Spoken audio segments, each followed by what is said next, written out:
بخاری مسلم میں حدیث ہے، تم میں سے کوئی شخص اس وقت تک مؤمن ہی نہیں ہو سکتا جب تک کہ میں اسے اس کے ماں باپ اولاد سب لوگوں سے بڑھ کر عزیز نہ ہو جاؤں. یا میری زبان میں میرے نبی سا ہے ہی کوئی نہیں، تیرے بابے تھے شاہ ہی کوئی نہیں.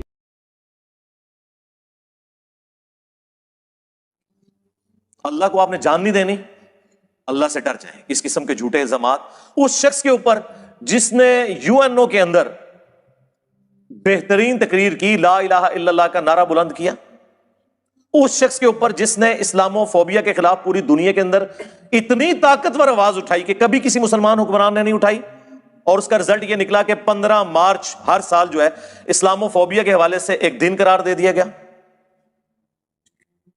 اس شخص کے اوپر جس نے 8 سے 10 سال پہلے انڈیا میں ایک کانفرنس میں شریک ہونے سے صرف اس لیے انکار کر دیا کہ وہاں پہ سلمان رشدی آیا ہوا ہے اور وہ گستاخ رسول ہے، میں ایسے فورم سے خطاب نہیں کروں گا. اب اس شخص کو بھی اپنے عشق رسول کا سرٹیفکیٹ ان جاہل مولویوں سے لینا پڑے گا، ان جاہل پولیٹیشین سے لینا پڑے گا، ان جاہل ان پٹھوں سے لینا پڑے گا جو چند اداروں کے اعلی کار بنے ہوئے ہیں. شرم کریں، آپ پہ بھی کل کو برا وقت آ سکتا ہے. اور یہ جملے اس شخص کے ہیں جو سب سے بڑا کرٹک ہے عمران خان صاحب کا. ان کے بیانیے کو سپورٹ کرتا ہے، لیکن جو وہ ریڈ لائن اداروں کے حوالے سے کراس کرتے ہیں اسے ہمیشہ کنڈیم کرتا ہے. بلکہ ان کا جو اب بیانیہ ہے، ہمارا تو اس وقت بیانیہ تھا جب وہ خود اداروں کی گود میں بیٹھے ہوئے تھے. میں اس وقت بھی کہتا تھا آپ اعلی کار نہ بنے، کل کو یہ آپ کے گھاٹے فٹ ہوں گے. تو اگر ایسا شخص یہ بات کر رہا ہے تو خدا کے لیے اللہ سے ڈرے. ایسے مسلمان کے اوپر، ایسے مسلمانوں کے لیڈر کے اوپر آپ اس طریقے سے الزامات لگا کے ان کی لائف کو ونریبل کرنا چاہ رہے ہیں. تو اس کانٹیکسٹ میں عمران خان صاحب نے کوئی غلط بات نہیں کی. آپ کو پتا ہے کہ میں کتنا سخت کرٹک ہوں ان کا، اچھی باتوں میں سپورٹ بھی کرتا ہوں، لیکن اس کے باوجود میں کہوں گا کہ یہ کوئی بات نہیں تھی کہ آپ ان کے خلاف ٹرینڈ چلانے شروع کر دیں اپنے پولیٹیکل گینز کی خاطر، صرف اس وجہ سے کہ اس وقت آپ کو کوئی مذہبی کارڈ چاہیے کہ آپ ایک پاپولر لیڈر کو اس طریقے سے عوام کے ہتھے چڑھا دیں کہ وہ کوئی ایکٹیویٹی پرفارم کرتے ہیں. اس حوالے سے ہمارا تو بالکل کلیئر کٹ سٹانس ہے. باقی عمران خان صاحب نے جو بیانیہ اس وقت اپنایا ہے، جس میں اب وہ اللہ کا شکر ہے کہ تھوڑا بہت بیک فٹ پہ گئے ہیں، انہوں نے شہباز گل صاحب کی جو سٹیٹمنٹ ہے اس سے انہوں نے خود ایکسیپٹ کر لیا ہے کہ ایک ریڈ لائن کو کراس کیا گیا، اور وہ ریڈ لائن کوئی فوج کے حوالے سے نہیں ہے، پاکستان کے آئین کے حوالے سے ہے. اس طرح آپ کبھی بھی کسی ادارے کے سب آرڈینیٹ کو ابھار نہیں سکتے کہ اپنے سینئرز کی آپ جو ہے وہ نافرمانی کرنا شروع کر دو، الا یہ کہ آئین کے خلاف ہو تو اس کے لیے پھر عدالتیں موجود ہیں. یا زیادہ سے زیادہ اگر آپ یہ سمجھتے ہیں کہ یہ ظلم پہ مبنی کوئی حکم میرا بڑا دے رہا ہے تو آپ ٹھیک ہے اپنی جاب چھوڑ دیں، یہ آپ کا رائٹ ہے. ہمارے پاس بھی کئی لوگ آتے ہیں کہ جی بعض اوقات اس طرح کی ایکٹیویٹی ہوتی ہے، ہم کہتے ہیں ٹھیک ہے یار اگر آپ سمجھتے ہیں تو ہم تو اکاؤنٹیبل ہیں اللہ کو، تو آپ اس ایکٹیویٹی سے الگ ہو جائیں. دوسرا یہ ہے کہ fit in the system and then change the system, اندر رہیں اور کوشش کریں کہ اس ایکٹیویٹی کے اندر سے آپ اس لیول تک نہ جانے دیں لوگوں کو کہ کسی کے ساتھ زیادتی ہو جائے. اندر رہنے کے بھی بڑے فائدے ہوتے ہیں. میرے پاس ایک کرنل صاحب آئے، وہ کہنے لگے کہ کافی مذہبی تھے، وہ کہتے ہیں ہماری بعض گیدرنگ کے اندر مکس گیدرنگ ہو جاتی ہے تو میں تو یہ جاب چلانا میرے لیے مشکل. میں نے کہا آپ سسٹم کے اندر رہیں، انشاءاللہ ایک موقع آئے گا کہ آپ کے ہاتھ میں یہ چیزیں ہوں گی، آپ اس میں ریفارمز لے آنا.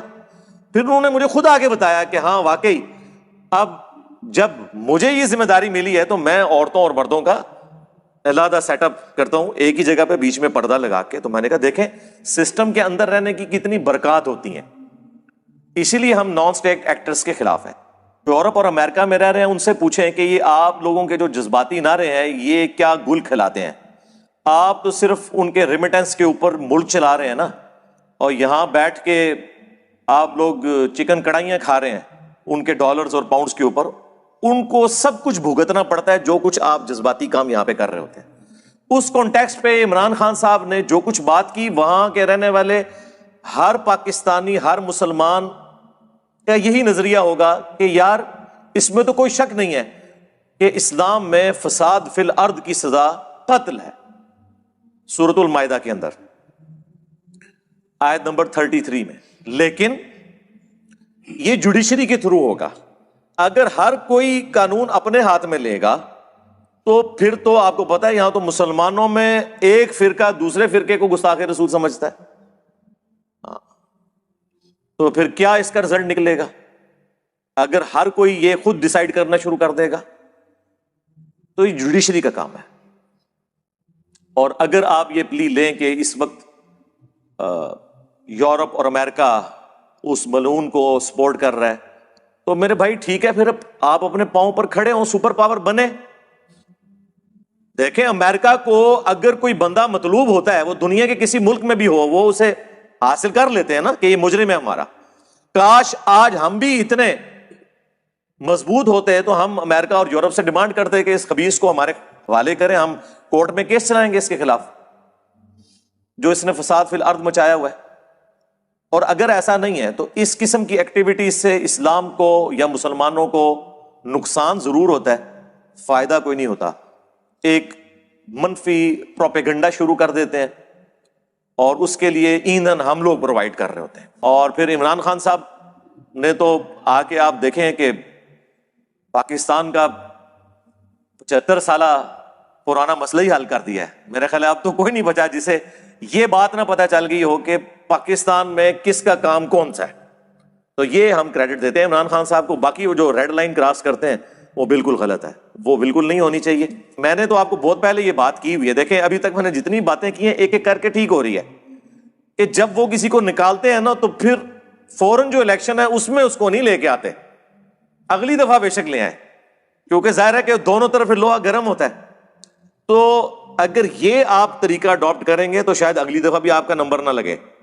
اس لیے پلیز ریڈ لائن کو کراس نہ کریں. ہاں ان پرنسپل اس وقت پاکستان کی تمام پولیٹیکل جماعتیں انکلوڈنگ نون league, JUIF، Jamaat Islami, Peoples party اور PTI بھی، سب کا یہ بیانیہ ہے کہ فوج کا کوئی دخل نہیں ہونا چاہیے پولیٹیکل میٹرز کے اندر. لیکن کچھ عرصے بعد ہی وضو ٹوٹ جاتا ہے، کوئی ایک ایسا چھوٹا سا بیان آ جاتا ہے کسی صحافی کے ذریعے، پھر پورے کا پورا معاملہ جو ہے وہ شفٹ ہو جاتا ہے.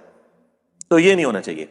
دیکھیں کسی بھی ملک کے اندر عوام الناس کو یا پولیٹیکل جماعتوں کو کبھی بھی اداروں کے مقابلے پہ آ کر کھڑا نہیں ہونا چاہیے.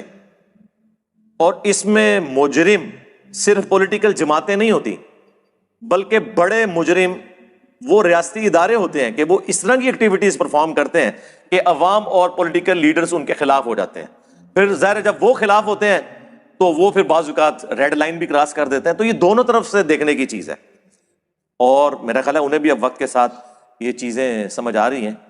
اور یہاں ساتھ ہی ساتھ وہ صحافی حضرات جو دونوں طرف سے آگ بھڑکانے میں مصروف ہیں اور وہ میڈیا چینلز جو اپنے پرانے بدلے اتار رہے ہیں اس چینل سے جس چینل نے اس وقت زیادتی کی تھی، اور میں نام لیے بغیر بات کر رہا ہوں، آپ کو پتہ چل جائے گا.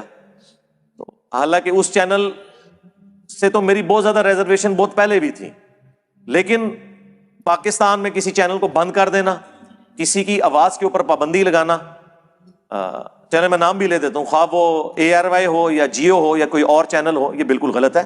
آپ علمی طریقے سے مقابلہ کریں. اگر کوئی نیگیٹو پروپیگنڈا کر رہا ہے آپ عدلیہ کے تھرو نوٹس بھیجیں، ثابت کریں اور جو قانوناً سزا بنتی ہے نا وہ آپ دیں. یہ نہیں ہے کہ کسی ایک صحافی کے ایک جملے سے کسی ادارے کی پالیسی پہ اتنا بڑا فرق پڑ گیا ہے کہ پتہ نہیں کوئی آگ لگ گئی ہے. اس طرح نہیں ہونا چاہیے. آپ دیکھیں یار، ہمیں دیکھیں، ہم اکیلے ہیں اس پلیٹ فارم کے اعتبار سے، ویسے تو لاکھوں لوگ اللہ کی فضل سے اٹیچ ہیں. سارے مولوی مل کے قتل کے فتوے جاری کر رہے ہوتے ہیں، کوئی فرق پڑا ہے؟ کبھی کسی سے ایک رتی برابر بھی بھیک مانگی ہے؟ نہیں. آگے للکارتے ہیں آج ابھی میدان میں. ٹھیک ہے، تو جو اتنا بڑا ادارہ ہے وہ کیوں پریشان ہو جاتا ہے کسی کے ایک بیان سے؟ ان کو بھی چاہیے کہ ٹھیک ہے علمی طریقے سے آ کے جواب دیں کہ ہاں یہ چیز. ہاں پریشانی اس وقت ہوتی ہے جب آپ کوئی غلط کام کر رہے ہوتے ہیں جسے آپ ڈیفینڈ نہیں کر سکتے. ہمیں پتا ہے کہ ہم جو کر رہے ہیں قرآن و سنت کی روشنی میں بالکل 24 کیرٹ سونا ہے. اسی لیے چاہے زندہ بزرگ چاہے مردہ بزرگ سامنے آ جائے ہم کہتے ہیں شے ہی کوئی نہیں تو سیدھے ہوئے، نبی کے جیسا ہے ہی کوئی نہیں، بابے تھے شے ہی کوئی نہیں. ٹھیک ہے نا؟ تو اس طرح ہونا چاہیے، آپ سچائی کے لیے کھڑے ہوں. صلو علی محمد وآل محمد، اللہم صلی علی محمد وعلی آل محمد واصحاب محمد وازواج محمد اجمعین الی یوم الدین۔